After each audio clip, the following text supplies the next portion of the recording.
Эрвин Кадыров за свои 17 лет перенес 23 сложные операции. Мальчик родился с множеством патологий, среди которых атрезия пищевода, ануса, гидроцефалия, статистический тетрапарез, ДЦП.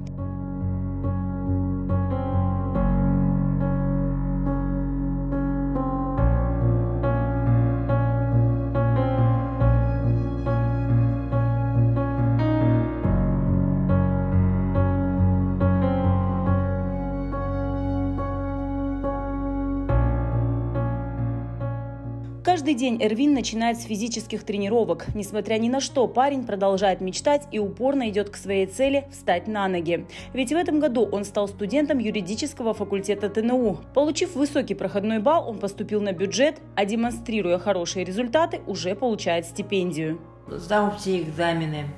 Отлично все. По ЕГЭ я набрал 186 баллов. Я получил стипендию, я продолжаю работать над собой. Сдаваться я не собираюсь. Обязательно добьюсь своей цели. Сам ходить, себя обслуживать. Я стану хорошим юристом.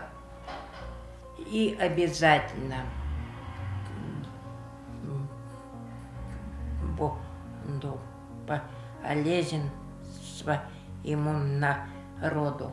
Но для того, чтобы наконец появился шанс встать на ноги, Эрвину нужна еще одна дорогостоящая операция в Москве. После множественных операций по поводу атрезии пищевода у Эрвина образовался рубец в правом боку, который стал причиной деформации позвоночника. На новую операцию необходимо 1,5 миллиона рублей. Семье мальчика собрать такую сумму не под силу. У него искривление позвоночника уже с деформацией, и нужно поставить металлическую конструкцию, которая выровняет, у него уже горбик образовался, которая выровняет ему позвоночник.